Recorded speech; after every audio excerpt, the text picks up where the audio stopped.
Bom dia para esse domingo, que agora são, eu não estou com o relógio aqui, mas agora são 10h24, 10h25. Resolvi fazer esse vídeo. Recentemente eu estive em São Gotardo, no MECESC, e fiz lá uma ligeira palestra, um ligeiro comentário sobre a mensagem, o Cristo e a sua mensagem. Então o pessoal me pediu, que não teve oportunidade de participar, se eu podia comentar esse tema, esse assunto novamente e deixar na minha rede social.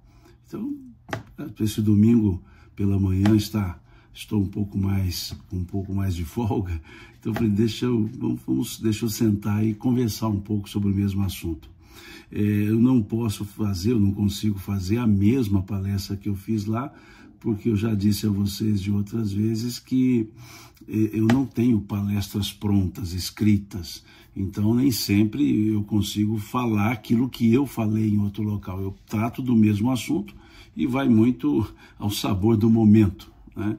Então, lógico, a gente tem uma linha mestra para poder trabalhar, uma linha mestra, mas os detalhes ali vão alterando. Então, não posso dizer que é a mesma palestra, o mesmo estudo que foi apresentado no MECESC, mas o mesmo assunto, né? E vamos conversar sobre isso, tanto aqui no YouTube quanto aqui no Instagram, né? Como eu sempre faço, YouTube faço simultaneamente, mas com dois aparelhos, né?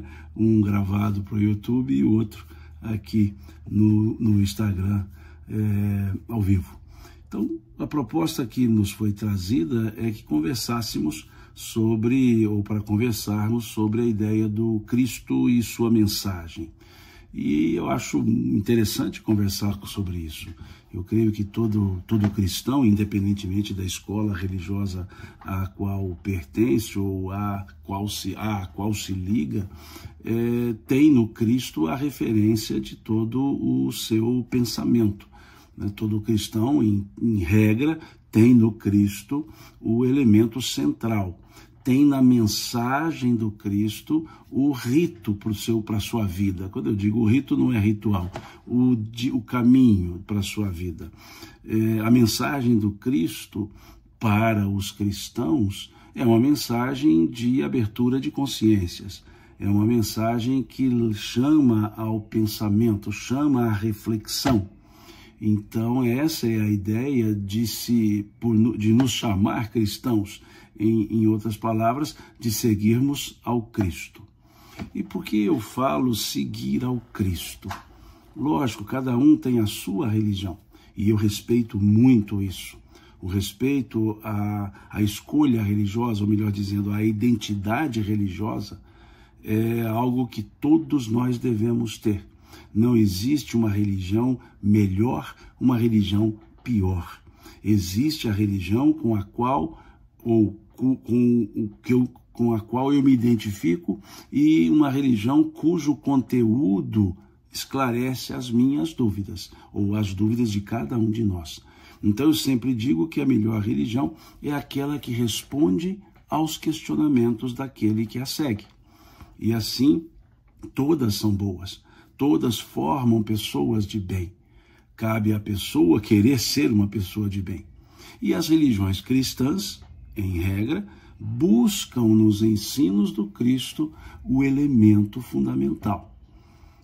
E eu falo isso porque as matérias contidas nos evangelhos, elas podem ser divididas em 5 partes. Os atos comuns da vida do Cristo ou da vida de Jesus, as palavras que serviram para estabelecimento de dogmas, os milagres, as predições e o ensino moral. Vejamos, 5 partes.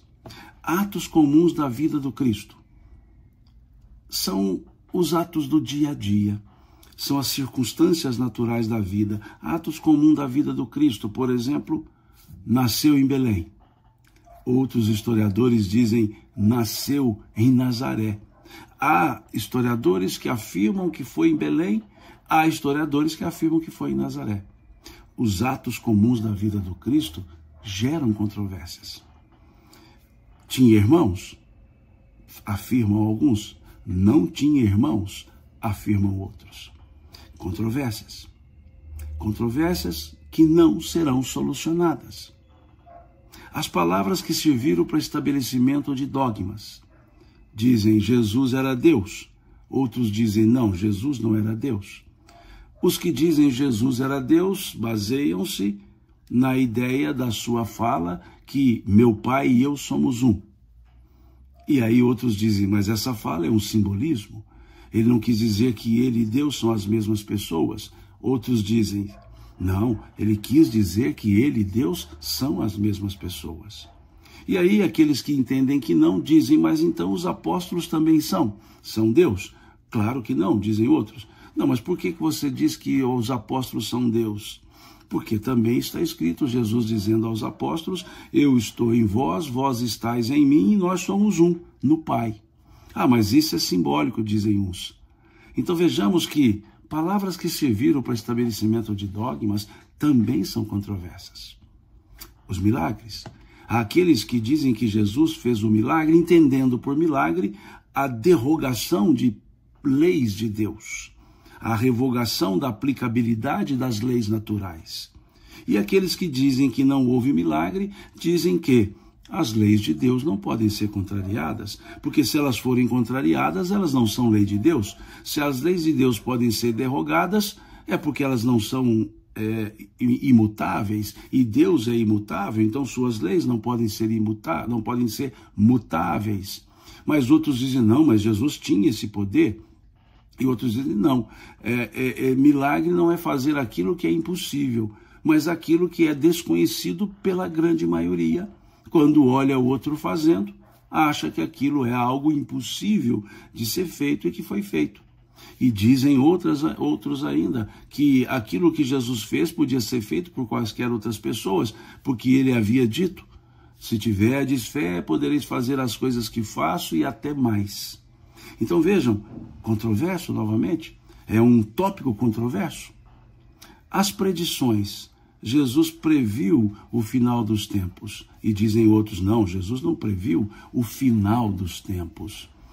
Não, mas sim, dizem alguns, está lá no capítulo 24 do Evangelho de Mateus, o sermão profético, e dizem outros, não, esse sermão não é um sermão profético no sentido de terminalidade, mas um sermão profético no sentido de mudança da humanidade, de mudança de período. E os que defendem a ideia que Jesus previu o final dos tempos, dizem, não, mas lá está escrito que haveria rumores de guerra, guerras, nações contra nações, o amor de muitos se esfriaria. E também está escrito, dizem outros, que não era o fim, era só o começo. Não, mas dizem outros, lá está escrito que quando o evangelho do reino estiver espalhado sobre toda a terra, aí chegará o fim. E alegam outros, mas se o fim é quando o evangelho estiver espalhado sobre toda a terra, não há por que ter o fim, porque aí são as beatitudes que serão exercidas. Mais uma vez, controverso. Mais uma vez, gera diferença interpretativa. E a última parte, a quinta parte, a moral do Cristo. O que é a moral do Cristo? Aquilo que ele nos ensinou. Amai-vos uns aos outros. Não há controvérsia. Ele disse, amai-vos uns aos outros. Não há senão, não há uma exclusividade. Ele disse, amai-vos uns aos outros. Ele disse claramente, não vos preocupeis com o dia de amanhã, falando-nos do equilíbrio. Os seus ensinos, as suas palavras, elas não geram controvérsias. Então, dessas 5 partes, as 4 primeiras, atos comuns da vida do Cristo, palavras que serviram para estabelecimento de dogmas, milagres, predições, sempre foram controversas. Sempre gerou controvérsia. Agora, a sua moral, não. A sua moral de amorosidade, afetuosidade, essa é incontestável. Pode até ser discutível, mas incontestável. Por que incontestável? Porque é verdade. Aqueles ensinos são ensinos verdadeiros. Esses ensinos são ensinos que abrem-nos a consciência para refletir sobre a vida. Isso é diferente. Então essa é a ideia quando se fala do Cristo. E por que eu falo isso? Não é que Jesus e Cristo sejam pessoas diferentes. São as mesmas pessoas. Cristo é um título. Cristo foi um título dado a Jesus. Cristo significa, lá no grego, Christos, significa ungido, esperado, mensageiro. É o Messias, o Meshialá, dos hebreus. Então, Cristo não é um nome. Cristo é um título. Jesus não tinha por sobrenome Cristo. O seu sobrenome não era Cristo. O seu sobrenome era o nome do seu pai, Yosef. Todas as pessoas tinham por sobrenome o nome do pai. Então, Jesus, por sobrenome, ou tinha seu sobrenome, Yosef, Bar Yosef. Ou seja, Yeshua Bar Yosef, em hebraico, ou Yeshua Ben Yosef, em aramaico. Cristo, então, Messias, é um título. E é interessante utilizarmos não uma diferenciação, mas um elemento didático, porque quando falamos Jesus, estamos falando do ser histórico, do ser que tem uma historiografia, de um ser que nasceu em uma data, permaneceu na Terra um período e faleceu numa data. Então esse é um ser histórico como nós somos seres históricos. Todos nós nascemos numa data, vivemos em um período físico e falecemos numa outra data. Quando falamos Cristo, estamos nos referindo a essa feição de ungido, esperado, mensageiro. Aí estamos falando dessa figura, desse ser que transcende ao tempo, de um ser que é atemporal. Quando falamos Jesus, nós vamos dizer que é aquele ser histórico. Mas quando falamos Cristo, apenas para fins didáticos, quando falamos Cristo, estamos nos referindo a um ser que transcendeu ao tempo, que não tem tempo determinado para ele e que a sua mensagem é útil em quaisquer tempos. Então é uma abordagem didática para dizer que o Cristo não tem uma data de nascimento. O Cristo nasce para as pessoas a partir do dia que elas o conhecem. E como as pessoas conhecem o Cristo? Pela sua mensagem. Quando é chamado a essa mensagem, ou essa mensagem, melhor dizendo, é introjetada e nos chama à reflexão sobre a vida, nós passamos a conhecer o Cristo. Vejamos, para Pedro, André, aqueles dois irmãos apóstolos, o Cristo nasceu quando estavam eles pescando e Jesus passa e os convida para segui-lo. Jogue tuas redes fora, pois doravante farei de vós pescadores de homens. O Cristo, para Mateus, Levi, nasceu bem depois. Nasceu quando Levi estava cobrando impostos e passou Jesus e o chamou. Segue-me. O Cristo, assim, nasceu para cada pessoa naquela data que a pessoa tomou consciência da sua mensagem. Jesus nasceu numa data determinada. Volto a dizer, Jesus e Cristo são uma só pessoa. Mas quando chamamos pelo título Cristo, nós estamos falando da mensagem. Nós estamos falando daquelas palavras que significaram mudanças nos nossos conceitos existenciais. Por isso, nos chamamos cristãos. Se olharmos lá no Atos dos Apóstolos, salvo engano, capítulo 10, salvo engano, lá no Atos dos Apóstolos nós veremos um momento em que é dado esse título a Jesus. Diz o autor do Atos, presume-se Lucas, escreve da seguinte forma: e foi em Antioquia, pela primeira vez, chamados cristãos. Quer dizer, até então não se dava esse título aos que seguiam os ensinos de Jesus. O historiador que conhece a história de Jesus pode não ser cristão. E, aliás, temos muitos historiadores que até são ateus e escrevem sobre vida de Jesus. Ok, estão escrevendo a historiografia. Não necessariamente são cristãos.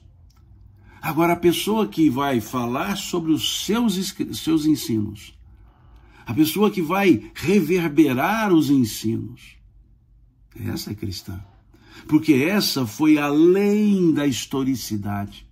Essa pessoa não fica debatendo se Jesus tinha irmãos ou não tinha irmãos. Essa pessoa não fica debatendo se ele nasceu em Belém ou Nazaré. Para o cristão, interessa é que Jesus nasceu. Onde? Isso é detalhe. Para o cristão, interessa que Jesus estava presente. Se tinha ou não irmãos, isso é outro detalhe. Para o cristão, não interessa se Jesus fez ou não fez milagres.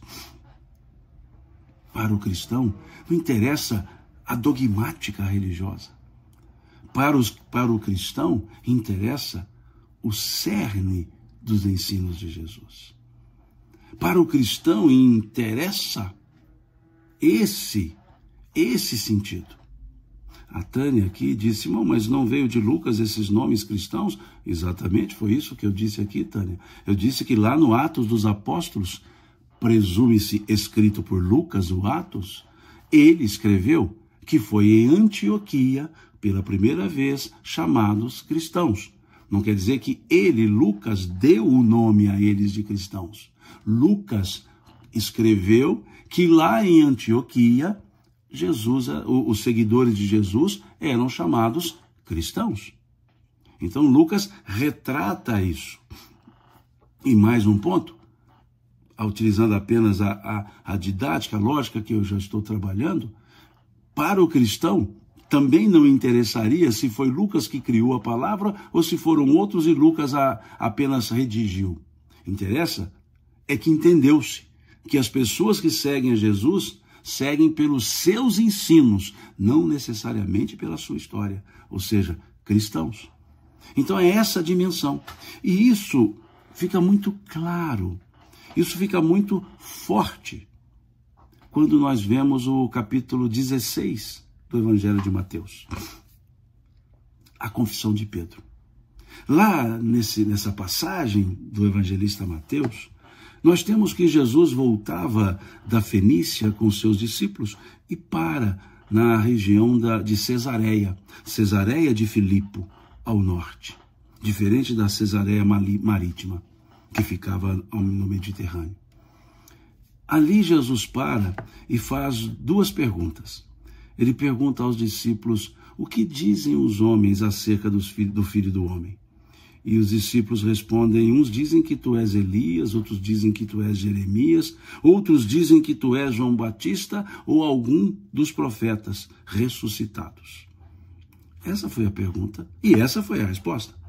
Jesus perguntou o que as pessoas diziam a respeito dele e os apóstolos disseram que elas ficavam confusas. Umas achavam que ele era Elias, João Batista, Jeremias ou algum dos outros profetas ressuscitados. E Jesus vira-se para eles e faz uma outra pergunta. Pergunta: e vós, quem dizeis que eu sou? Ele não queria saber a opinião das outras pessoas. Ele queria saber a opinião dos apóstolos. Aqueles que seguiram com ele, que compartilharam momentos muito pessoais com ele. Mais ou menos 2 anos, que é o tempo que se presume que Jesus pregou até que ele fizesse essa pergunta. E os discípulos, e diz o texto de Mateus, que ao serem perguntados, os discípulos: e vós quem dizeis que eu sou? Pedro toma a palavra, até naquele momento chamado Simão. toma a palavra e diz: tu és o Cristo, o Filho de Deus vivo. Vejamos essa resposta de Pedro. Tu és o Cristo, o Filho de Deus vivo. Pedro poderia ter respondido: tu és Jesus, filho de José, Yosef, Yeshua, Bar Yosef, ou filho de Maria, Yeshua, Ben Miriam. Mas não. Ele poderia ter dito: tu és Jesus, que tem irmãos. Ele poderia ter dito: tu és Jesus, que nasceu em Belém, ou nasceu em Nazaré. Tu és Jesus, que é Deus. Tu és Jesus, que faz milagres ou não faz milagres. Mas não. A resposta que Pedro deu foi: tu és o Cristo, o Filho de Deus vivo. Tu és o Cristo, o Filho de Deus vivo. Essa resposta foi forte e de tamanha envergadura que Jesus vira-se para Pedro. Aí sim, Jesus já vai chamá-lo de Pedro.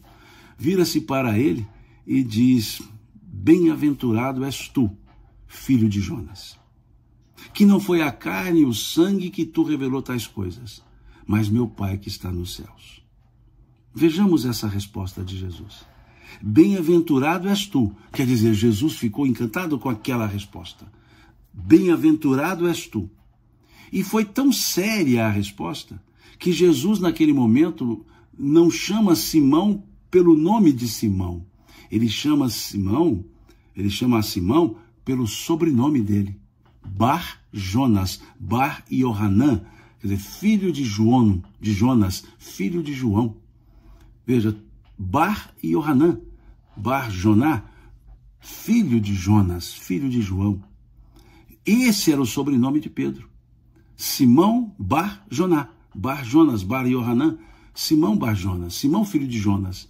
E o momento foi tão formal, essa resposta foi tão forte: tu és o Cristo, filho de Deus vivo, que Jesus vai chamar a figura da formalidade do sobrenome. E diz: bem-aventurado és tu, filho de Jonas, que não foi a carne e o sangue que tu revelou tais coisas. Carne e o sangue, ou seja, bem-aventurado é você, filho de Jonas, que não foi você quem disse. Não foi a carne e o sangue que tu revelaram tais coisas, mas meu Pai que está nos céus. Em outras palavras, Jesus disse a ele: bem-aventurado é você, Pedro, ou você, Simão, filho de Jonas, que não foi você quem disse, mas você disse por inspiração divina. Essa fala não veio de você.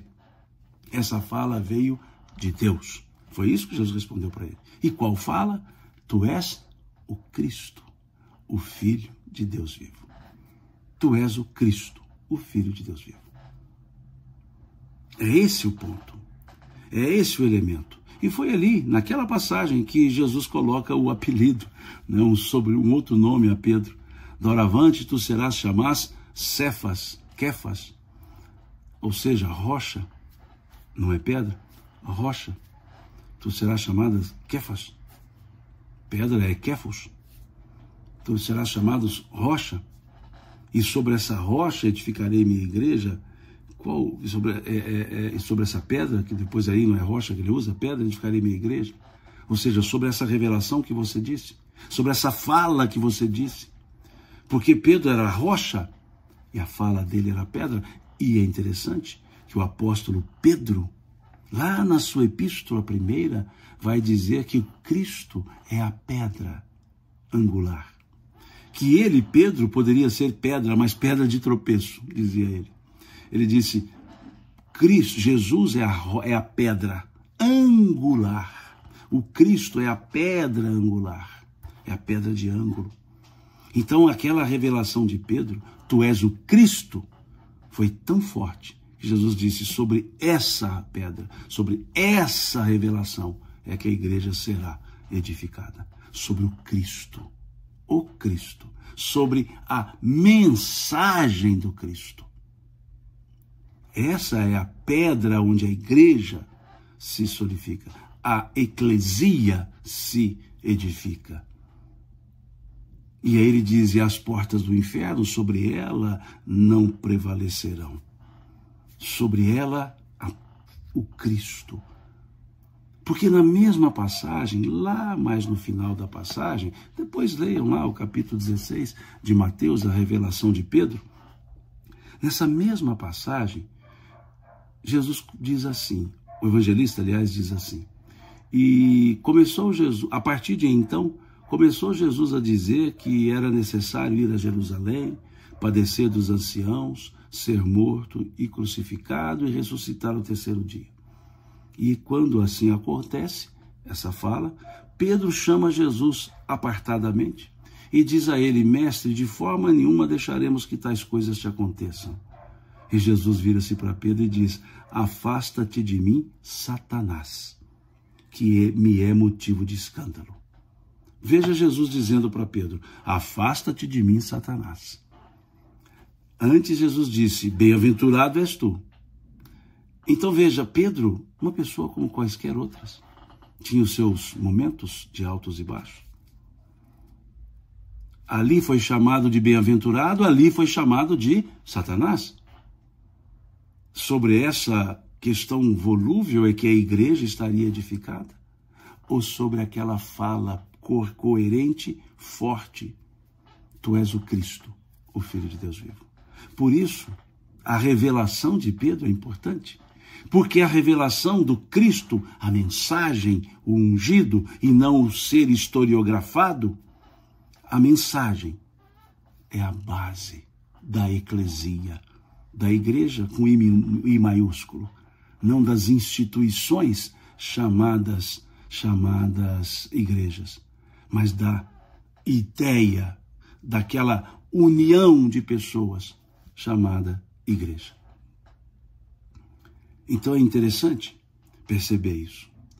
Aqui o Bartolomeu pergunta, ou afirma, não sei, Simão, todos os apóstolos conviveram com Jesus. Os apóstolos, sim. Aqueles 12 indicados, sim. Aquele 13º escolhido, Matias, sim. Mas há um apóstolo, assim chamado, muito chamado na exegese de o 13º apóstolo, esse não conviveu, Paulo de Tarso. Paulo de Tarso é tido como o 13º apóstolo, né?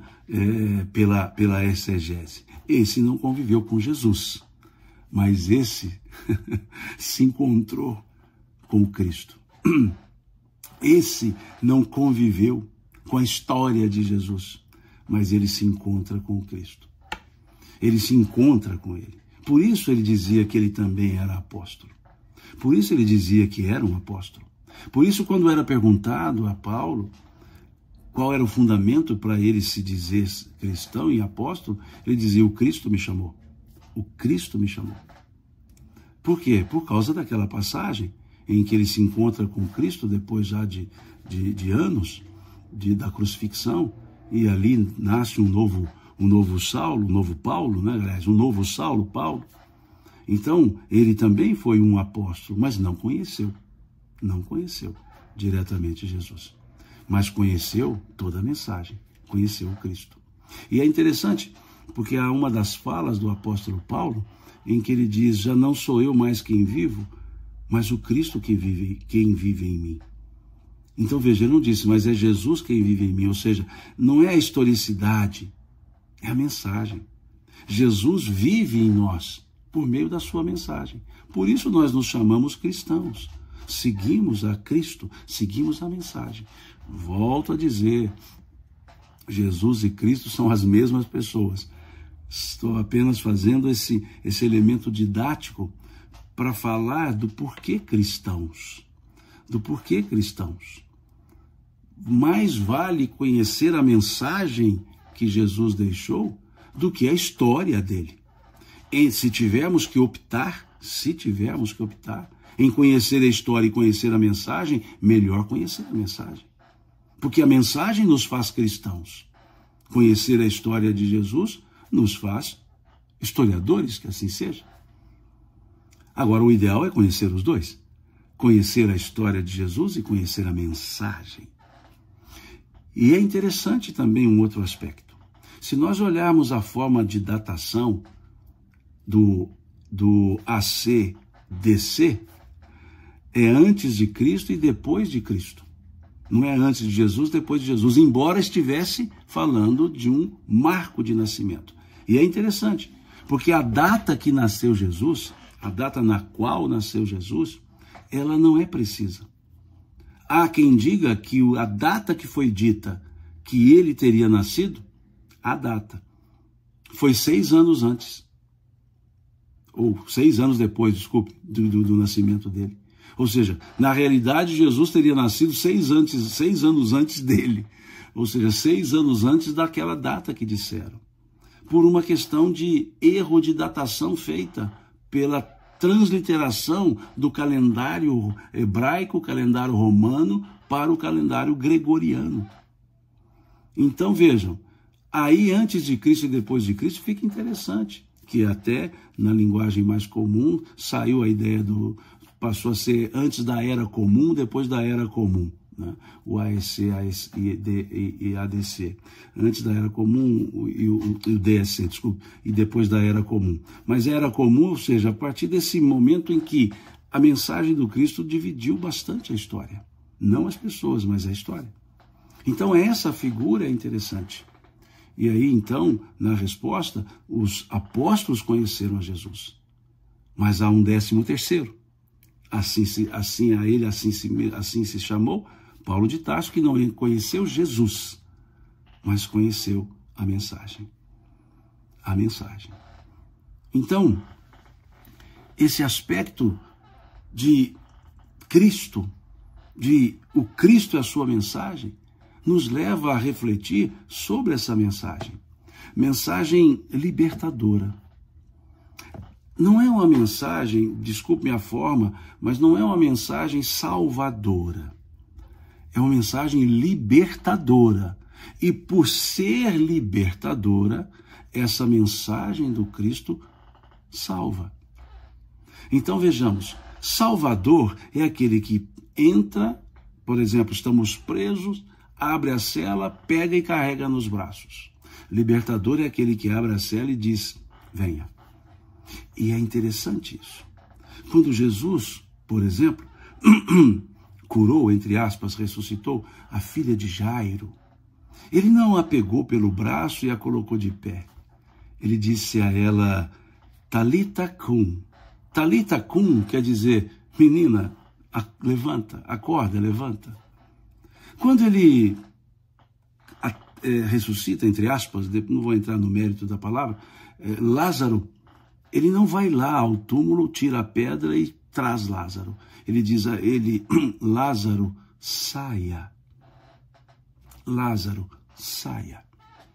Porque a salvação é uma atitude pessoal. A mensagem do Cristo, ela nos liberta. Ela nos abre os olhos, ela nos abre as portas de tudo aquilo que possa estar nos prendendo. Sejam os interesses materiais, seja o amor próprio, o egoísmo. Mas a mensagem dele liberta. Ela liberta, mas não obriga. Ela liberta. Por isso, Cristo é o libertador de consciências. E, libertando a consciência, nós podemos nos salvar. Porque a ferramenta está nas mãos. A ferramenta são os ensinos do Cristo. Independentemente das religiões. Independentemente das religiões. Os ensinos do Cristo. Ele então nos mostra isso. Se olharmos uma outra frase dele muito interessante, ele disse, aquele que quiser vir após mim, renuncie-se a si mesmo. Pegue a sua cruz a cada dia e me siga. Essa é a fala dele. Vejamos a beleza dessa fala. Vejamos a profundidade dessa fala. Aquele que quiser vir após mim, renuncie-se a si mesmo, pegue a sua cruz a cada dia e me siga. Vejamos que seguir ao Cristo não é uma imposição. Seguir aos seus ensinos não é uma obrigatoriedade. Ele disse, aquele que quiser. Seguir ao Cristo é uma escolha de consciência. É uma escolha de consciência. Ele convida. Ele disse a Pedro, a André, segue-me. E eles optaram em segui-lo. Ele disse a Mateus, a Levi, levanta e segue-me. Levanta e segue-me. Ele passou a segui-lo. Veja, foi uma opção de Levi. E assim com cada um dos apóstolos. Assim com cada uma das pessoas. Então ele convida. O convite vai ecoar ou não, dependendo da vontade da pessoa que ouve. Então ele disse, aquele que quiser vir após mim, não se impõe a ninguém nenhum pensamento religioso. Abraça-se às religiões, ou abraçamos as religiões, por uma identidade. E não faz com que a minha religião seja melhor do que a do outro. Não. Não faz com que a do outro seja melhor. As disputas entre as religiões não são por causa do Cristo. As disputas entre as religiões são por causa dos religiosos. Os religiosos é que disputam. Não é o Cristo. O Cristo não estabeleceu qual o caminho para chegar a ele, senão ele. Porque não foi ele quem disse, eu sou o caminho, a verdade e a vida. Ninguém vem ao Pai senão por mim. Por mim quem? O conhecer a história de Jesus ou seguir os ensinos de Jesus? Seguir os ensinos de Jesus. Então as diferenças entre as religiões, a diferença não está no Cristo. A diferença está nos próprios religiosos, que querem estabelecer os seus próprios conceitos. E aquele que tem conceito diferente, descende, sai e cria outra. E aí lá dentro o outro descende, sai e cria outra. Não precisaríamos criar tantas religiões se as pessoas fossem consensuais, se houvesse um consenso.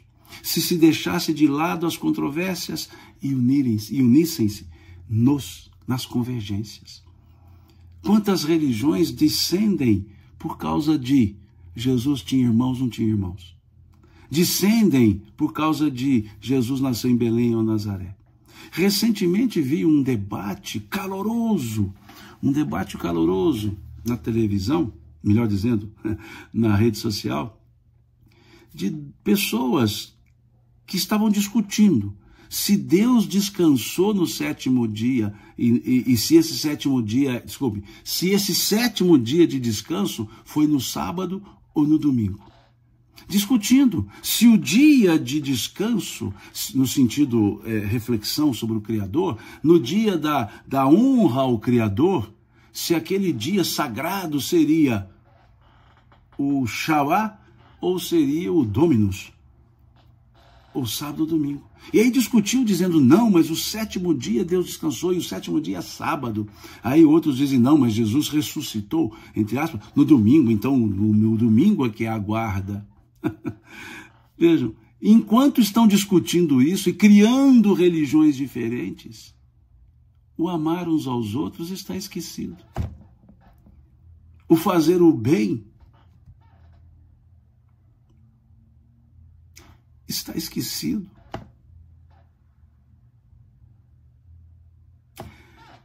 A mensagem do Cristo não é para dissensão.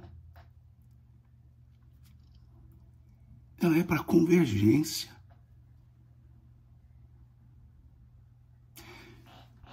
E, de certa forma,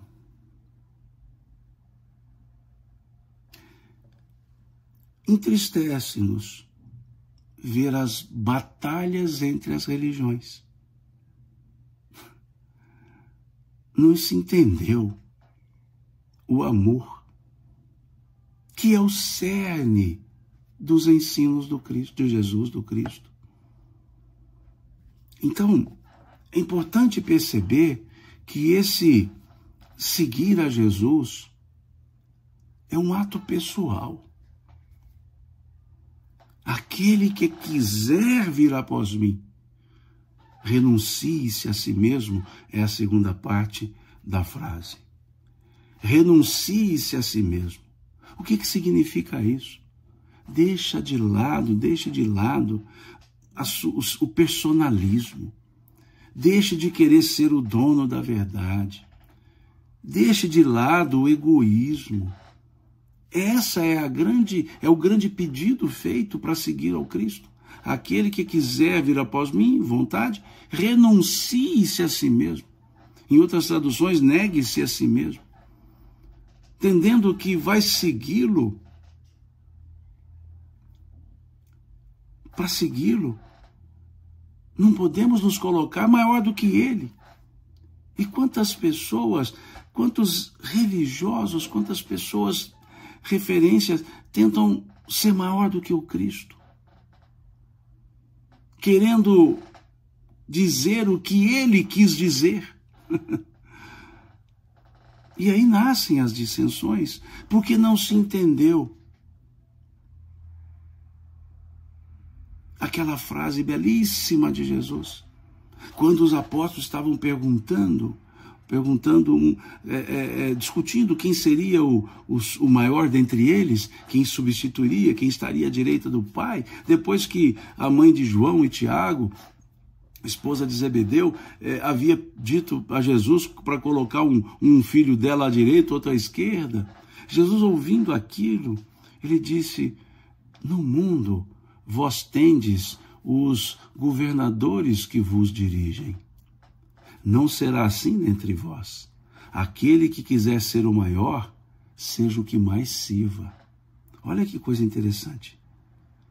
No mundo vós tendes os governadores que vos dirigem. Não será assim dentre vós. Aquele que quiser ser o maior, seja o que mais sirva. Essa é a marca do cristão. Servir. E aquele que se dispõe a servir não fica discutindo, debatendo. Ele não quer saber se Jesus teve irmãos ou não. Ele quer saber se está sendo útil para as outras pessoas. As religiões deveriam ter como mote servir as pessoas, servi-las, orientá-las servindo-as e não impor regramentos, muitos deles criados pelas pessoas. Então, pensemos nesse aspecto do Cristo. Aquele que quiser vir após mim, renuncie-se a si mesmo, pegue a sua cruz a cada dia, veja a frase.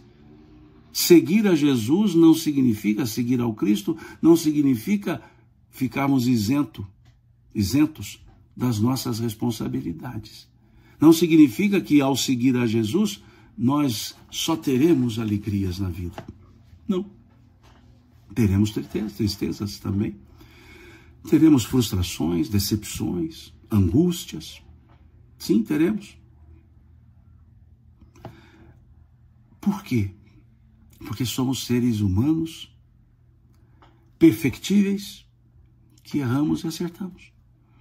Então ele quis dizer que segui-lo não vai significar isenção de dificuldades, não. Cada um tem as suas responsabilidades. Pegue a sua cruz a cada dia. Pegue a sua cruz a cada dia, disse ele. E depois ele encerra a frase só dizendo assim: e me siga. Veja que coisa interessante, vejamos. Ele deixa ali um indicativo. Olha, você que escolhe me seguir ou não. Olhe, você que escolhe me seguir ou não. Mas para me seguir, você precisa renunciar a si mesmo. Ou seja, para me seguir, você precisa sair desse personalismo. E, dizer em outras palavras, e para me seguir, você vai ter que carregar a sua cruz mesmo. Eu não vou tirá-la de você. Eu vou lhe dar as ferramentas para você sair dessa cruz. Então ele disse isso e depois disse: nessas circunstâncias, então, ou nessas condições, me siga. Olha que beleza de frase. Eu fico imaginando se nós ouvíssemos essa frase diretamente dele.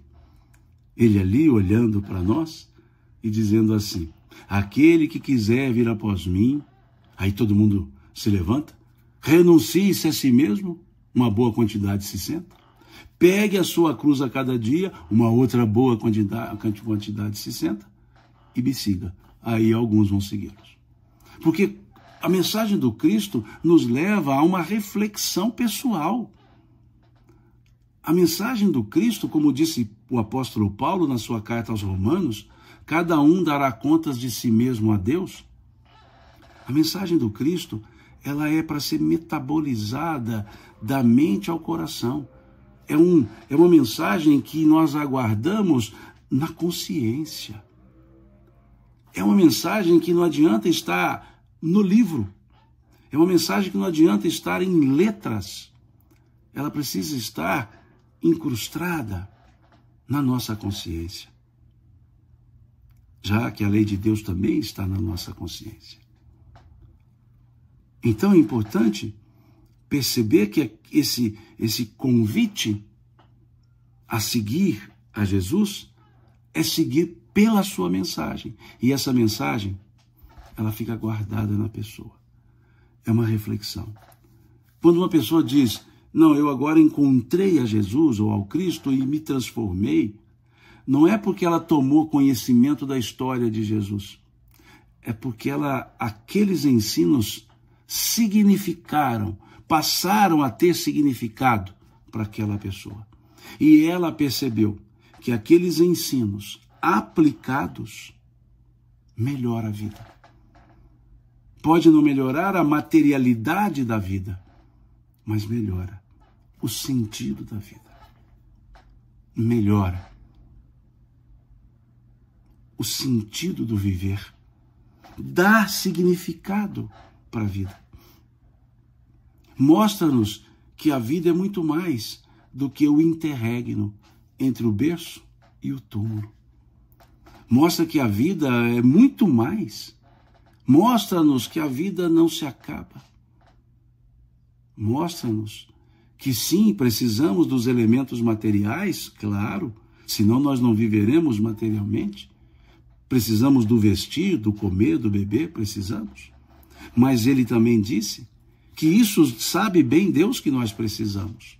Mas nos pediu que olhássemos um pouco diferente, sem perder, sem prejuízo das coisas materiais, trouxéssemos as coisas transcendentais, as coisas espirituais.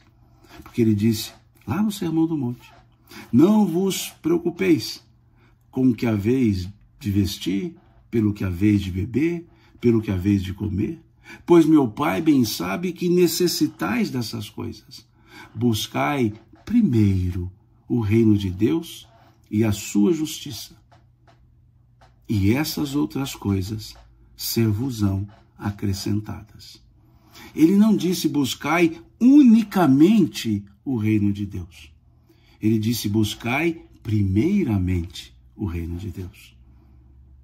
Se ele tivesse dito buscai unicamente o reino de Deus, era uma alienação à vida material e nós pereceríamos em termos materiais. Então Jesus não condenou o ter. Ele ressaltou que para termos, primeiro deveríamos ser. Quando ele diz buscai primeiro o reino de Deus e essas outras coisas ser-vos-ão acrescentadas, é preciso que nós nos perguntemos o que é o reino de Deus? O que é o reino de Deus? Se nós olharmos o capítulo 13 do Evangelho de Mateus, capítulo 13, nós veremos as parábolas do reino. A parábola do semeador, a parábola do joio, a parábola da pérola, a parábola do tesouro no campo, a parábola do fermento. Nós veremos 5 parábolas importantíssimas que nos falam do reino de Deus. E todas elas, ou em todas elas, nós veremos um elemento comum nessas palavras. Algo que as coloca no mesmo patamar, que é a interioridade, a interiorização. Vejamos, ele disse a parábola do peixe, da pesca, né, da rede. Onde se pesca um peixe? Dentro da água. Ele falou a parábola do joio e do trigo, onde se planta uma semente? Dentro do suco. Ele falou da parábola do fermento, onde age o fermento? Dentro da massa. Ele falou da parábola da pérola, onde se encontra uma pérola? Dentro de uma ostra. Ele falou da parábola do tesouro dentro de um campo, ou seja, o tesouro estava dentro de um campo. Ele falava de dentro, ou seja, interiorização. E em todas essas palavras, o início era: o reino de Deus é semelhante a. Então ali nas parábolas está Jesus nos chamando a atenção para perceber que o reino de Deus não é fora, o reino de Deus é dentro. É dentro. E ele foi dizer também, mais abertamente, o reino de Deus não vem com aparências exteriores, pois o reino de Deus está entre vós, dentro de vós, está no meio de vós. Ou seja, o reino de Deus externo é uma reverberação do sentimento interno. Então, quando ele disse lá, buscai primeiro o reino de Deus e a sua justiça, ele está dizendo, buscai primeiro o equilíbrio íntimo. Entra na tua consciência e avalia como ela está. Porque uma consciência justa, uma consciência tranquila, nos permite adquirir muitas coisas externas sem prejuízo a ninguém. Aquele que traz a consciência tranquila, ele vai crescer materialmente, sem tirar nada de ninguém. Mas aquele que só olha o externo, só olha o material, ele pode crescer muito e tirando coisa dos outros. Então, quando se fala em reino de Deus, se fala na consciência, na interioridade. O reino de Deus está dentro de vós. É preciso perceber que a mensagem que Jesus nos traz é para ecoar internamente. Cada um de nós é uma igreja. Aí sim, com I maiúsculo. Cada um de nós é uma igreja, como disse o Paulo. Não sabeis vós que sois um templo onde habita o Senhor? Ele foi dizer isso. E essa ideia não é no sentido de fantasioso, não. Não é parabólico. Ele está dizendo, o apóstolo, e a mensagem do Cristo é assim, que essa mensagem precisa ser absorvida. Ela não necessariamente tem que ser recitada. A mensagem do Cristo não é para lê-la de cor, ou recitá-la de cor, como dizemos aqui em Minas, de cor e salteado. Não. Não é para lê-la de maneira cursiva. Essa mensagem é para ser guardada, no sentido de interiorizada. E ela vai ser vista nas atitudes das pessoas. Uma pessoa realmente cristã, ela não tem olhos de segregação. Uma pessoa realmente cristã, ela não tem olhos de discriminação. A pessoa realmente cristã, ela entendeu que deve se amar indistintamente a todas as pessoas. Amar no sentido de afetuosidade, de querer o bem de todos. Até dos inimigos, como disse o Cristo, amai os vossos inimigos. Depois podemos fazer uma live só sobre essa passagem do amai os vossos inimigos, que é interessante. A pessoa que realmente entendeu a mensagem de Jesus, a mensagem do Cristo, ela é uma criatura diferente. Não é ingênua, não. Não é distante das outras coisas, não. A pessoa que entende a mensagem cristã, ela é festiva também, ou festeira, se quiserem. Ela é alegre, ela pratica esportes, ela cuida da saúde, ela busca um trabalho profissional para se sentir realizada, mas nunca à custa de ninguém. Nunca em prejuízo de ninguém. Nunca. Ela sempre, essa pessoa, a cristã, sempre estará olhando o bem alheio. Nós vimos agora nas Olimpíadas pessoas que perdiam e ficavam enraivecidas, viravam as costas. E pessoas que perdiam, ficavam chateadas e iam cumprimentar a outra vencedora. Isso é diferente. Esse tipo de conduta é uma conduta preconizada pelo Cristo. Muitas eu vi, perdiam lá a medalha e saíam emburradas, mal cumprimentavam, mal saíam. E outras não. Iam lá e parabenizavam aquela pessoa que havia conseguido o primeiro lugar, conseguido ganhar. E parabenizavam do tipo, parabéns, você mereceu. O cristão efetivo, ele não se autocomisera. O cristão efetivo não tem pena de si mesmo, não tem dó de si mesmo. Porque a pessoa que se autocomisera, que tem dó de si mesma, é uma pessoa que não entendeu a luminosidade que ela traz por ser criatura de Deus. A pessoa que tem medo, que tem dó de si mesma, ela não cresce. Ela não cresce porque ela quer se auto-vitimizar. Isso não é conduta cristã. O Cristo padeceu fisicamente de muitas coisas. Foi açoitado, foi pregado numa cruz e não se autocomiserou. Não teve pena de si mesmo. Pelo contrário, ele teve a sua conduta demonstrando que cumpriu aquilo para o qual ele veio. E naquela serenidade da consciência tranquila,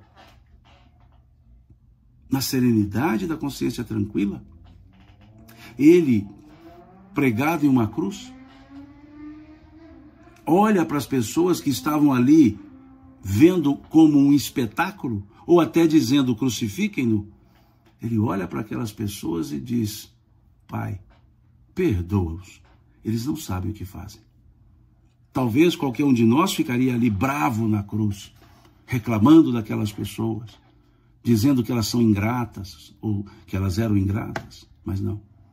Cristo disse, perdoa-os, eles não sabem o que fazem. A postura cristã, que a mensagem do Cristo nos leva a ter, é justamente essa. É olhar para si, sim. Cuidar de si, sim. Mas percebemos que ninguém é uma ilha. Todos formamos um arquipélago. Cada um tem a sua individualidade, mas vivemos em coletividade e devemos ter essa afetuosidade pelas pessoas. Essa é a mensagem. Por isso que não é algo externo. Não adianta eu ter atitude bem educada se internamente eu sou deseducado. Não adianta eu ter uma atitude bonita para com as pessoas se essa atitude é interesseira. Então são elementos da mensagem do Cristo que nós podemos tirar. A humildade, aquela humildade desde o nascimento de Jesus, nasceu numa manjedoura. A humildade da obediência filial em obedecer a sua mãe lá nas bodas de Caná. A humildade de visitar os publicanos, de até jantar com eles. A exemplificação. Não adianta conhecer algo se não vai praticar esse algo. Leva-se a ideia do Cristo, não necessariamente por palavras, mas por atitudes. Por atitudes. Atribuem a Madre Teresa de Calcutá a seguinte frase: pregue o Evangelho, se necessário, com palavras. O que ela estava dizendo? O Evangelho se prega com atitude. É com atitude. É com ação. Se necessário, palavras. Mas palavras soltas, sem a fundamentação prática. Então, pensemos nesses aspectos. Jesus, ele exemplificava tudo o que ele ensinava. Ele fazia ensinando e ensinava fazendo. Era a forma dele. O amor é uma outra característica da mensagem do Cristo. Amor. O amor demonstrado naquele choro que ele teve por Lázaro, por exemplo. Vejamos essa ideia de Lázaro, essa passagem. Jesus foi chamado para atender Lázaro e ele disse, essa doença não é para a morte. E não foi na velocidade que as pessoas queriam. Depois ele foi. Ele foi e chega, e quando ele chega ali, as pessoas estavam chorando, desesperadas, porque, para elas, Lázaro havia morrido. E Jesus havia dito antes, essa doença não é para a morte. Ele havia dito, Lázaro não morreu. Mas vamos trabalhar com as duas ideias. Há aqueles que entendem que Lázaro morreu e Jesus o ressuscitou, e há aqueles que entendem que Lázaro não havia morrido, havia entrado em um estado cataléptico e Jesus o trouxe. Tá, independentemente disso, não, veja, isso é ato comum da vida do Cristo, ou seja, é controverso. O sentido moral é que é interessante. De toda forma, se ele havia morrido, Jesus sabia que podia ressuscitá-lo. Se ele não havia morrido, Jesus também sabia que ele não havia morrido. Então vamos lá. Em quaisquer dessas situações, ou qualquer dessas duas situações, Jesus não tinha motivo para chorar. Por que Jesus choraria? Se ele sabia que Lázaro não havia morrido, ou se ele sabia que poderia ressuscitar Lázaro. Em nenhum dos dois segmentos de pensamento caberia o choro. E está lá no texto. E Jesus, olhando a multidão, chorou. Esse choro é porque Lázaro havia morrido? Não cabia o choro, mesmo tendo morrido ou não, porque se tivesse morrido na linguagem de alguns, ele seria ressuscitado, e se não tivesse morrido na linguagem de outros, ele seria chamado a acordar. Então, por que Jesus choraria? Em nenhum dos casos caberia o choro. Mas o texto está lá. E Jesus, vendo a multidão, movido de íntima compaixão, chorou. Chorou por sentir a tristeza alheia. Chorou pela compaixão. Compadecer não é ter pena, não é ter dó. Ele olhou aquelas pessoas e percebeu o desamparo que elas traziam e sentiu a tristeza delas e compadeceu-se com elas. E aí a lágrima sai. O choro daquele que compadece. Não era o choro daquele que estava triste, porque ele não estava triste. Lázaro sairia de todos os jeitos, de toda forma, lá daquele sepulcro. Ele estava vendo, sentindo a tristeza alheia. Quantas vezes nós nos condoemos com a dor alheia? Podemos ter pena, mas compaixão. Compaixão de ter aquela vontade de levantar aquela pessoa, segurar, abraçar, tirar a tristeza dela. Muitas vezes temos pena e dó. E quando temos o dó, damos alguma coisa. Pena, damos alguma coisa. E dar de nós mesmos. Isso é a compaixão. Isso está lá no amor que Jesus ensinou. O amor na flagelação e morte, quando ele cuida das pessoas, cuida da mãe, dizendo a ela, mulher, eis aí teu filho, filho, eis aí tua mãe, cuidando dela. Cuida de um outro que estava crucificado junto com ele, ou junto a ele, dizendo, em verdade te digo, estarás comigo no paraíso. Cuida das pessoas que estavam ali crucificando, dizendo, Pai, perdoa-os, eles não sabem o que fazem. O amor que ele demonstrou ali no alto do suplício. E quantos de nós, nos momentos de dificuldades, ficamos ásperos, agressivos com todas as pessoas, como se elas fossem responsáveis pelas nossas tristezas? Atitude cristã do amor. O novo mandamento que ele nos deixou, ele disse, eis que vos dou um novo mandamento, que vos ameis uns aos outros como eu vos tenho amado. Não é só amar uns aos outros, porque isso já estava na lei. Amar ao próximo como a si mesmo já era da lei, não era um novo mandamento. Mas amar ao próximo como Jesus havia amado era um novo mandamento. Veja, que vos ameis uns aos outros como eu vos tenho amado. Isso sim é um mandamento. Então, esses elementos, esses ensinos do Cristo, essa mensagem do Cristo nos liberta e nos confere condição de paz. Mas entendendo bem a paz, porque muitos achamos que paz é ausência de problemas. Achamos que paz é ausência de conflitos. E paz não é ausência de conflitos, necessariamente. Paz é um estado de consciência.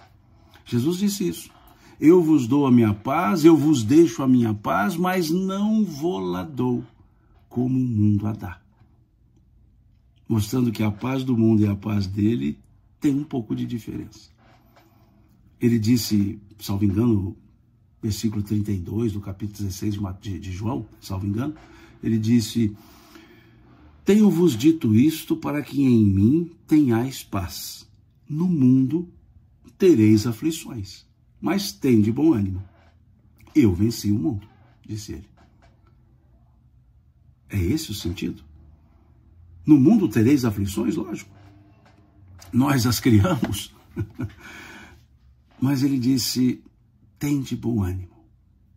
Ter esse bom ânimo, para ter esse bom ânimo, nada melhor do que entender a mensagem do Cristo. De ouvir aquelas palavras dele, como ele disse, não vos deixareis órfãos. Como ele disse, se me amardes, guardareis os meus mandamentos. Me amais, guardareis os meus mandamentos. Como ele disse, não se turbe o vosso coração. Credes em Deus, crede também em mim. Isso confere a paz. Porque justamente paz é a atitude que nós temos, o sentimento que nós temos ante todas as situações. Ante os conflitos, ante os não conflitos. Ante a serenidade e a turbação. Isso é a paz. E isso confere, ou isso a mensagem do Cristo nos oferece. E por fim, ele se colocando claramente a nosso favor, dizendo, vinde a mim, todos vós que estáis cansados, fatigados, e eu vos aliviarei. Tomai sobre vós o meu jugo, e aprendei de mim, que sou manso e humilde de coração, e encontrareis refúgio para as vossas almas. Pois leve é meu fardo, e suave é meu jugo. Vinde a mim. Esse vinde a mim é conhecer a história de Jesus? Ou abraçar a mensagem de Jesus? Vinde a mim é entrar nas celeumas dos religiosos que somos, ou mergulhar na serenidade de uma mensagem que nos liberta. Essa mensagem que é refúgio para nossas almas.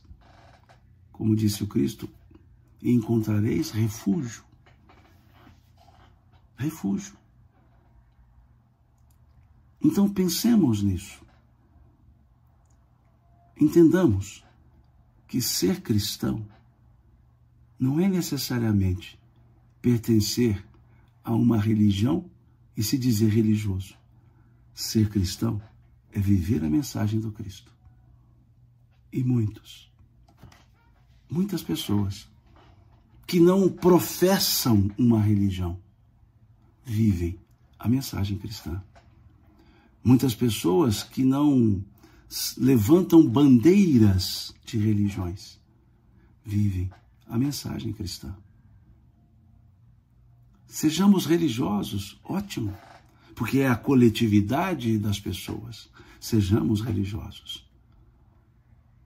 Digamos-nos cristãos, ok, mas vivenciamos, sintamos a mensagem do Cristo.